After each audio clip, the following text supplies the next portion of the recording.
in these 2.5 hours. And I guess the question people would want me to ask off the top, why didn't you do Godfather 3? Well, I think everybody did it for money. I mean, why wait 15 years to do a sequel or whatever you call the third one? You know, and they waited that long, so obviously it must be for money, because why wait that long? So when there have been a lot of stories, and what I've told certain people, here's the real deal. This is the way it happened. If they offer somebody 5 times what they offer me, that's totally unacceptable. If they offered them 2 to 3 times more, which they didn't, that would be acceptable but not ideal, but I would accept it. But they didn't do that. If they offer 5 times, then that's unacceptable, and that's what happened. So it did boil down to economics. So Pacino was going to get 5 times more? Yes. And 2 or 3 I felt it was, you know, why even do it? Coppola said because I didn't want to do secondary parts anymore, which is not true.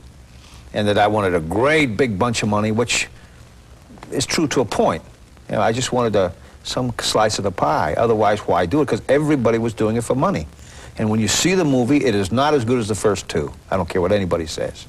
It's not as good as the first 2. Did you know it wasn't going to be, or did you withhold judgment until you saw it? No, I didn't know. When I saw it, it was okay, but it wasn't as good. I mean, I thought the premise was very interesting. You know, organized crime connected with the Vatican. You know, it's a very complex and kind of sophisticated you know, premise to go from.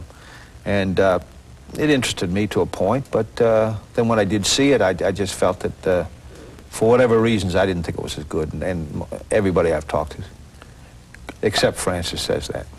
I heard Coppola on Larry King, and he said he laid out pretty much the same reasons as you just did from his perspective. Yeah. But he also made it clear that all things being equal, he wanted you. Yeah, and I would maybe have liked to have done it, but, you know, it was one of those things. It was 15 years later, and it was like it had been done. So I didn't really see any point to do it again, other than to do as well as you could do, a good script with good feeling, good camaraderie. But it was for money. I'm sorry. They did it for money. You can make a pretty good case that, in a way, the Tom Hagen character that you played in Godfather 1 and 2, the foster son, who was kind of like the low-key one. Right. In a way, that's the natural thread from 2 to 3, even though it's a long leap, because you were the guy that was sort of helping them maneuver their way through the legitimate world. Is that fair to say? Yes. And probably since Sonny died in the first one, Sonny Corleone, and Marlon Brando's character was done away with, I mean, then, you know, there had to be an emphasis with Tom Hagen eventually. But, you know, Coppola's a very creative guy, a very inventive guy. He can go many ways, because he's basically a writer to begin with. So script-wise, he can go many ways. But I would think that the natural way to have gone, possibly in some avenues, in some ways, would have been with Tom Hagen. Give Johnny the part in that new war film you're starting next week.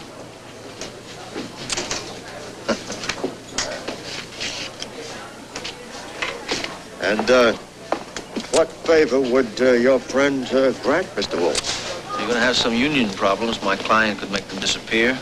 Also, one of your top stars has just moved from marijuana to heroin. Are you trying to muscle me? Absolutely now not. Listen to me, you smooth-talking son of a bitch. Let me lay it on the line for you and your boss, whoever he is. Johnny Fontaine will never get that movie. I don't care how many Dago, Guinea, Wop, Greaseball, Goombas come out of the woodwork. I'm German-Irish. Well, let me tell you something, my Kraut Mick friend.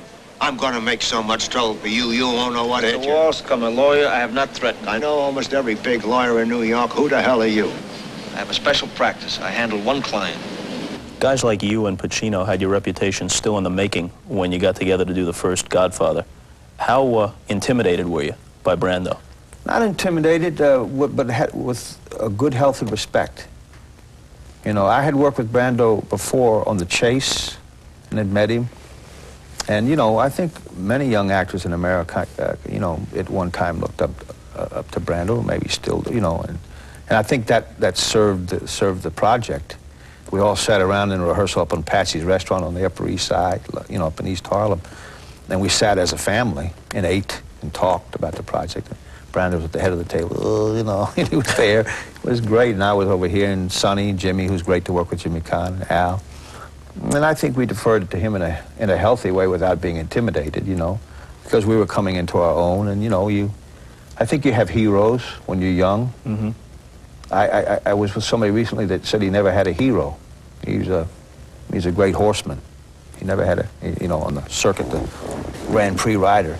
In his book, he said he never had a hero. And he's a great rider, but I always felt it's okay to have heroes when you're young. And as you get older and develop, maybe you don't have as many. But I think Brando was a hero to many people. Maybe good and bad, but I think he was a hero in a way. And that served the fictional as well, coming from reality. Was he as good at that point, early 70s when you did The Godfather, was he as good as you thought he would be? I think so, yeah. You've seen him do wonderful things. It's amazing to me how he can read his lines and do a performance. Ever since The Chase, he pastes these lines on somebody's forehead and puts them down here.